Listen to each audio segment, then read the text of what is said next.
Hello and welcome to the Talk BGKY Podcast, the official podcast for the City of Bowling Green. I'm your host today, Reina Johnson.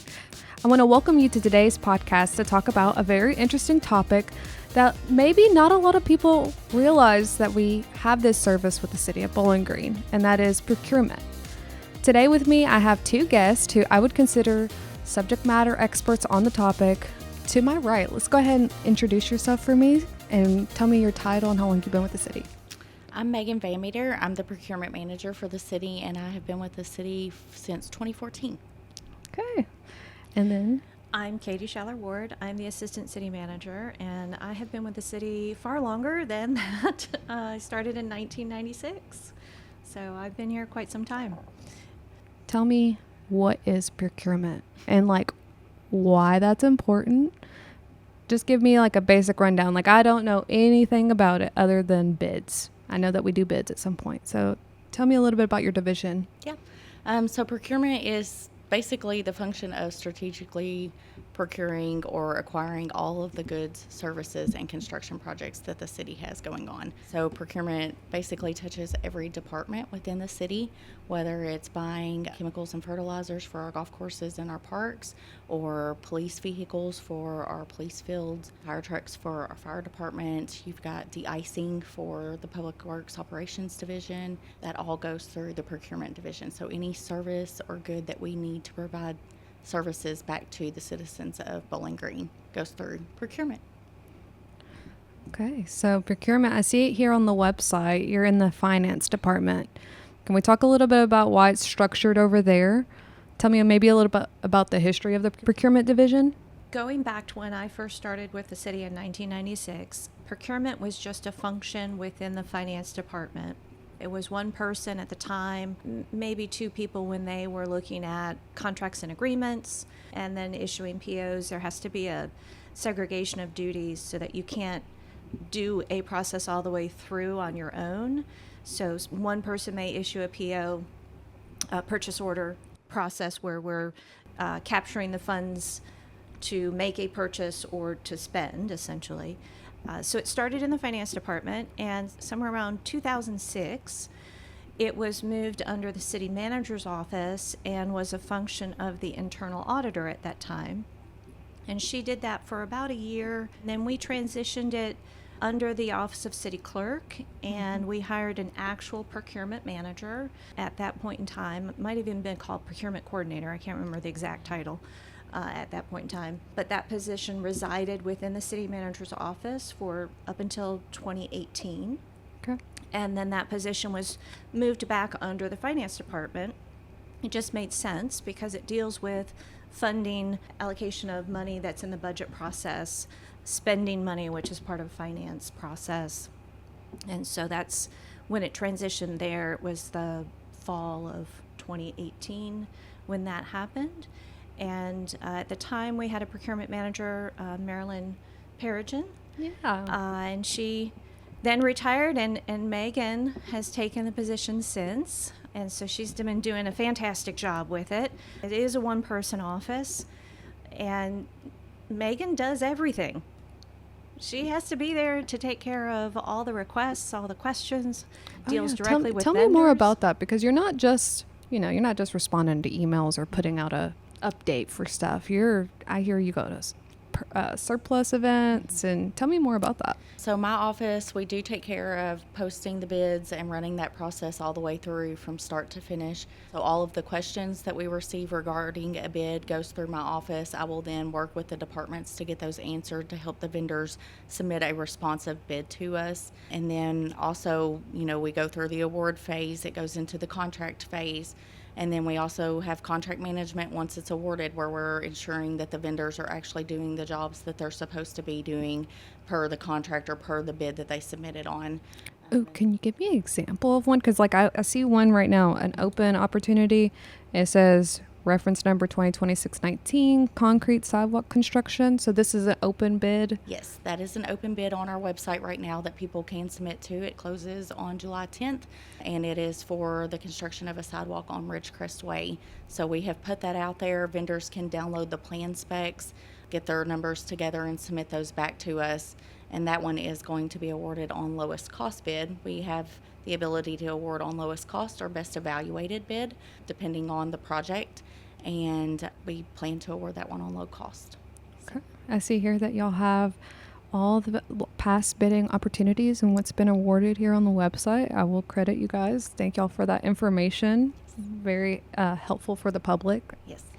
And they can actually go in and click on view opportunity and see plan holders list, the plans for that bid. They can click in and see the bid tabulation of who all submitted, what their pricing was. I see that. Yes. And then we also put the award notice out there of who got awarded the project. I see that it's in green, and then you have like canceled, one Yes. canceled, and then open, closed. Okay, that's very fascinating. So, we've talked about the bids and whatnot. It's not just bids in your department or your division, right? No. We also handle the surplus function. So anything that the city has deemed that they no longer need, any kind of item or asset that we no longer need, that would go through my division as well to dispose of that. There's laws and regulations that we have to follow that tell us how we can dispose of those items. Typically, it's either public auction. We can scrap items if need be, trash if it is truly junk, transfer to other governmental agencies, local nonprofits for economic development. There's different statutes, laws that we have to abide by to dispose of those items properly. Thank you for following all the rules of the city, trying to be an employee with integrity. Sorry, I just noticed that when you're telling me all the rules and regulations. I'm sure there's a lot of them. Yes, you've got local, state, federal law, and then we also have our policies that we kind of even go in further than what the state law requires as to how we want our employees to do their business transactions. I like that because I can tell from like the history of it, you guys didn't want just one person making a purchase like over $5,000, right? Yes. You wanted to make sure that it was bidded properly, that there is another vendor out there who might have a better price. That's what we want for the city, is to spend the lowest amount of tax dollars possible. Yes. I appreciate that as a taxpayer and a city employee. Let me go ahead and just ask a question here off the sheet that I've prepared. I know we haven't really gotten much into this one yet, but tell me some of the types of goods and services that the city is regularly procuring. Anything basically to support our daily functions. So we've got office supplies, janitorial supplies, de-icing agents for the operations divisions, asphalt, concrete, heavy equipment so that our ops guys can get out there, mow the right-of-ways, lay down sidewalks, whatever it may be. Then you've also got your fertilizers for your golf courses and parks that we do, the pool chemicals for Russell Sims Aquatic Center, fire trucks, police vehicles, uniforms for our public safety agents. That all goes through procurement. So just about anything that a household typically needs, so does the city of Bowling Green, because we do have our fire stations, which are 24/7 operated, and so we have to have bedroom furniture and dressers and lockers, and we have weight equipment, exercise equipment for the fitness center. Yeah. So there's a lot of things that the city does have to purchase. We just have to buy it in much more volume, Yes. right? A lot larger capacity for what we do, but we do have to pretty much purchase everything that we need to be able to provide services to the community. And it's budgeted, it's approved. It goes through a very lengthy approval Yes. process that Yes. if you're not aware of, go watch the budget presentation for this fiscal year. It's out there.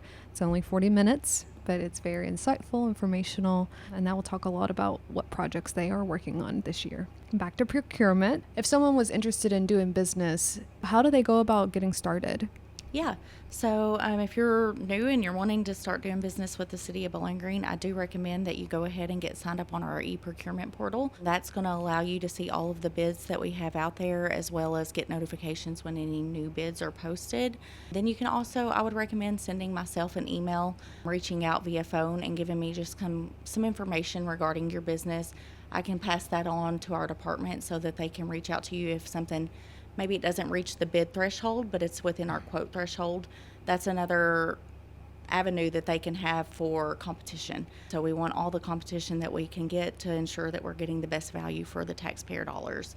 And if you're reaching out and giving us that information, then we can pass it along to them and they can reach out to get pricing from you on those related scopes of work. So it's going to the city's website Yes. and then going into the procurement or bid opportunities tab. Mm-hmm.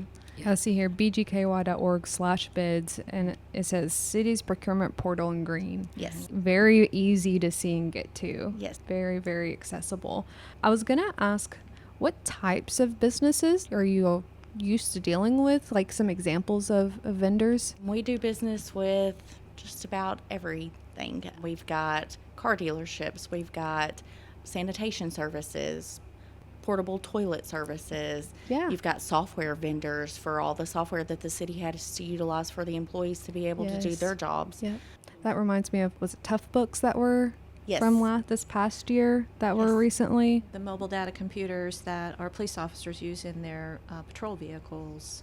And that was through a bid process and approved and Yes. awarded. And then, so I will say, I noticed you go to all the Board of Commissioner ordinance meetings before we have our BOC Yes. night. So everything that's bid on, you are also making sure it goes up for approval to the Board of Commissioners, right? Correct. Anything over $75,000, the board has to approve that's purchasing related. And so I get those on the agenda and make sure that the city manager, assistant city manager, all the department heads are aware that the projects are on there, that they're to be presented to the board for award. I'm new to the e-procurement side of things. So when I was working in yes. the procurement area, everything was done, I want to say by hand. That's not entirely true because I'm not that old. But now we have a software that we recently purchased last year, correct? Yes. And so there is a new electronic way for departments to prepare their bid specifications. So yes, we do have a new software that we transitioned to in February of this year. So the departments are able to get in there. They are able to collaborate within their department. Used to, we did it all in Word, so it was pretty much one person could be in the bid Lots at of a email time. chains. Yes. Back and forth. Is this good to go? Are we ready to post? No, this needs to change. Now that it's in the software, you can have multiple users from the same department in there working on the bid at the same time, or even if they want to cross departments, if it's a grant related project, we might pull in our grants manager or grants coordinator to help on those projects. Riverfront Park, that comes Yes, to mind. I'm sure correct. that's very common right Yes, now. some of our police bids have grant funding in it, Yeah. so we get NCS pulled in on those. They help us put the bid specs together to make sure it meets all the regulations it's supposed to for the grant, as well as the state and federal law. And then once everybody's good on that, we publish it to the website through the system. The Q&A phase is through the system, so if vendors have a question related to that, they will ask that through the portal, and we will respond through the portal either by answering the question directly or posting an addendum, which is if the bid has to change in any way from the specs that we originally put out, we'd post that in an addendum. And then we even handle the submission phases now electronically. In the old way, it was manual paper bids. So if we were receiving bids and we needed 3 copies, vendors had to print off 3 copies and bind them or put them in binders and either mail them or hand deliver those to us. So with this new portal, they're able to submit it all electronically. It's a lot faster. We don't have to worry about couriers being late. It was notorious that we would have a bid and bids would come in 30 minutes late. Just not every time, but a lot. Looking at postmark date and Yeah. time. Well, our policy is it has to be here by the bid date time. Yeah. So if it's not, then we had to mark those non-responsive and we couldn't accept them. With this portal, we don't have to worry about that. At whatever time and date we set, the system shuts it down. Nobody's allowed to late submit on it. Nobody's allowed to ask late questions once the question answer phase ends. So it's very helpful in making sure that all of those policies and rules are followed, and helps the vendors to ensure they're not having to worry about getting stuck in a wreck on I-65 trying to get here from Lexington or Louisville Yeah. or Nashville. They can submit it online. It they sends don't them even have to leave. it Yeah. sends them a confirmation letting them know it went through, and we can open it right at the bid closing time. So do you still do the bid openings How's that process now? We don't do the virtual bid openings anymore, or the public bid openings. The statute doesn't require that since we use an electronic portal. The portal keeps those bids sealed until the closing date and time, and then immediately after, I go in and check for responsibility and responsiveness to make sure that the vendor is complying with all of the criteria we set forth, and then we post that tabulation within 24 hours. Usually it's within an hour or so, 24 hours from the bid opening to the website portal for all of the vendors or document takers to be able to see those. So this new software is a much more streamlined process. Yes. So do you have to manually do the bid tabulations anymore, or is that now still all part of that automated process? The bid tabulations are all calculated for me through the portal. Used to it was all paper, so you were having to go manually line by line to make sure there wasn't a miscalculation. The portal doesn't allow miscalculations on their end, so once it gets submitted to me, I'm just making sure that everything else was submitted that was supposed to be submitted and making sure they're responsive, and then I can get that tabulation out. I just download it as an Excel spreadsheet and put it back in the public notices. That is definitely an improvement from back in the day, for sure. I can imagine all the paper. Yes. Oh, yeah. So you were working with paper. Yes. And this is only, 2018 is when you... 2021 is when I started in the procurement division. Yeah, still paper. Yes. So yes, up until February of yeah. this year. Oh, wow. Yes. Congratulations. Thank you. Because I can only imagine. Yes, it's very exciting, and it also helps our vendors. The system, if we tell it that something's required, it won't let them even submit the bid unless they've checked that box and submitted whatever documentation we're requiring or put in whatever response we're asking for. The system checks all of that and will not let them submit without that. So it really helps to cut down on any issues that would have potentially caused a non-response bid to come in the manual process. Yeah. Well, thank you for that information on bids and procurement. I do want to flip the gear a little bit, talk about something maybe more involved with the public is surplus. Tell me a little bit more about that. Yes. So anytime that the city deems an item or an asset to no longer be needed or no longer be of use to the city, it's called surplus. We run those through the surplus disposition phase, and we either auction those off or we can scrap those. We can transfer to other agencies. Typically, we try to auction the majority of our stuff off, and those are all run through our partner called GovDeals. We try to do an auction quarterly, as long as my schedule allows. Anybody is welcome to sign up for a free account on that. There are some stipulations that GovDeals will have you do to ensure that you're not a fraudulent bidder or that the city is not receiving any fraudulent bids. Anybody can participate in those that has a GovDeals account. When I hopped on GovDeals, it makes me feel like I'm on eBay. Yes. It's kind of fun. It's very similar to eBay. It's primarily government entities that are posting on there, and you can see auctions all across the continental U.S. What are some of the items that we've surplused off? I think if you name it, we've probably surplused it.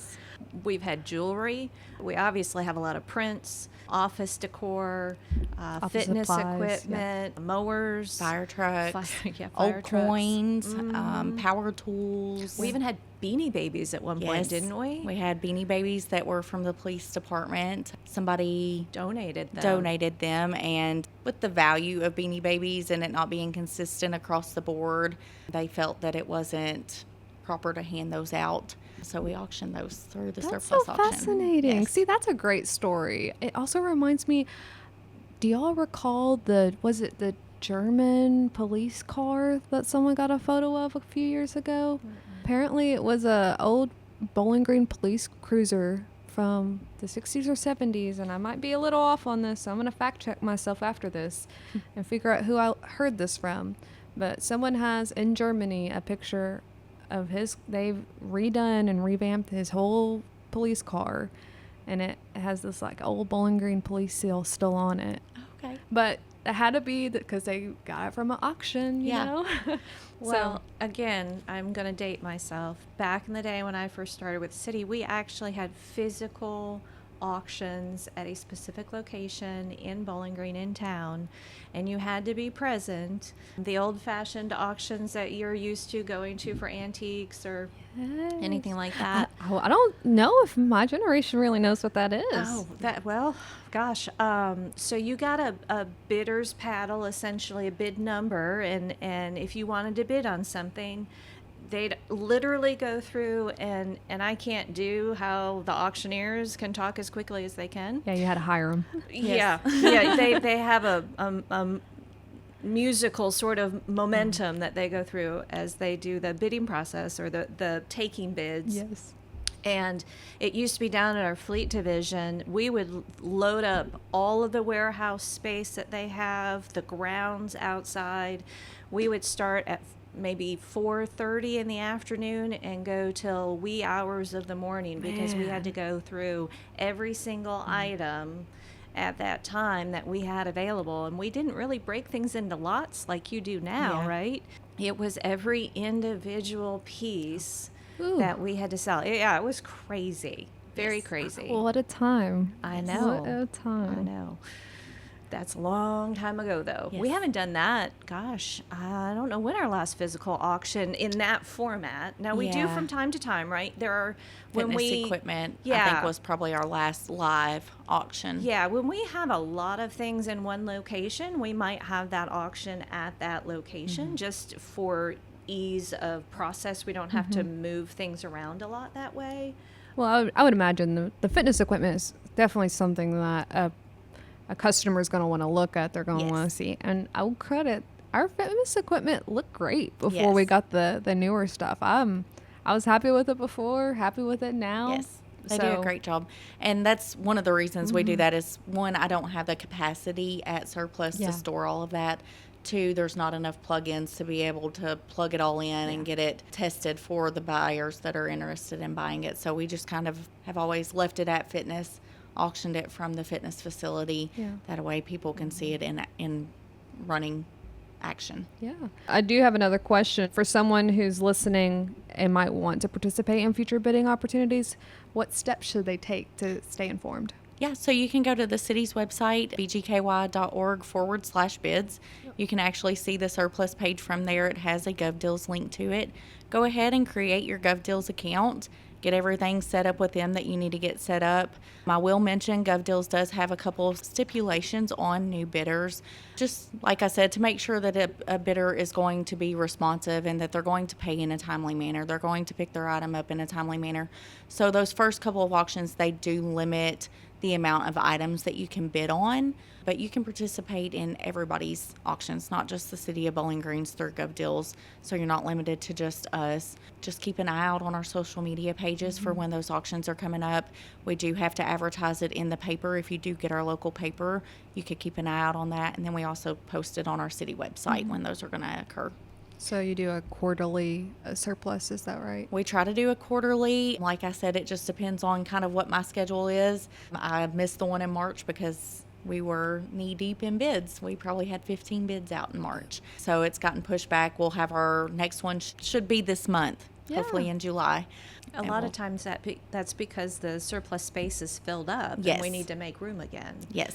It's there right now. It is very full. I think IT actually dropped off the MDCs this morning and filled up my remaining shelf space. So that is my goal the next couple of weeks, to work on a new auction. So. And I imagine we're probably going to have some iPhones soon. We will have some iPhones coming up. Donita, or our IT manager, is in the process of getting all of those switched over for our employees. And once they've gotten their new ones, they'll go clear out all the old ones, and those will come up for auction as well. Yeah, so these are not brand new iPhones typically. We have used them, but when we have to upgrade periodically, just like any other product you buy, particularly electronics, there's constant need to upgrade and get better product, more memory, more capabilities, and that sort of thing. So again, I can't think of anything that's terribly unusual anymore that surplus has had.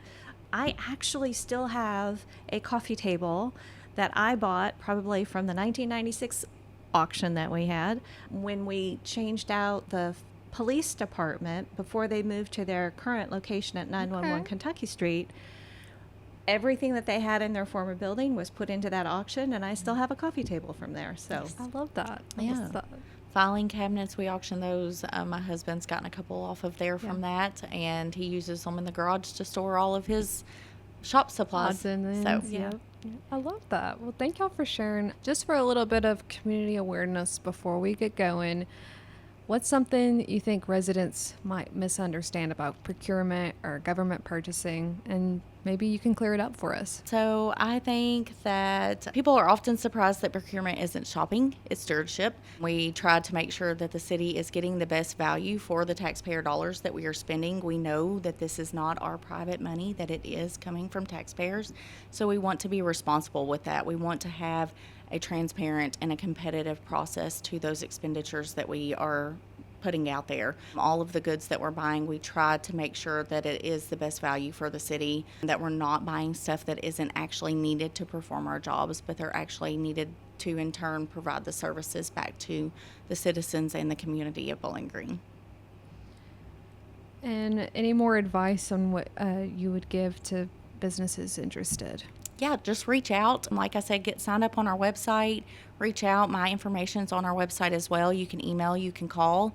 Stay in touch. That's a big thing. If you're regularly staying in touch, if we go to post a bid, I'll remember, hey, this vendor's contacted me about this before. Let me go ahead and invite them to the solicitation. Yeah. They can see it on the website anyways, but if I've got their contact information, I can send a direct invite to them as I'm posting the solicitation out there so that it just reminds them, hey, the city's posted this, you might be interested in it. When they sign up on the website, they do have the opportunity to go through select services that are applicable to their scope of work. And so when we're posting a bid, we try to go through and select the services that are related to that bid, so it automatically notifies the people in those categories or commodity codes that they might represent. what if it's a business that's never actually done business in Bowling Green before, and we do have a business license requirement? Yes. What is that process? So they do have to, if they're going to be physically stepping foot on city property or within the city of Bowling Green doing work for us, they do have to be registered with the city occupational license. It's downtown at the City Hall Annex. They would register their business. That would go ahead and get them set up for withholdings, net profits. And then that would also kind of expedite the process. If they were awarded that bid, they wouldn't have to then wait and go through that process before they could start the project. If they had all of that set up on the front end, once we awarded, they would pretty much get their PO and be ready to run. That's a great point. If you're physically doing work, not shipping something or not providing an IT software, then you would want to get registered with the city occupational license and also with Warren County. If it's a bid and they haven't done work and they're not sure they're going to get the bid, they don't have to do that beforehand, correct? Correct. It's helpful if they do. It helps speed up the process. Yes. But they don't have to. So if they don't get the bid, they don't have to worry about any of that. Right.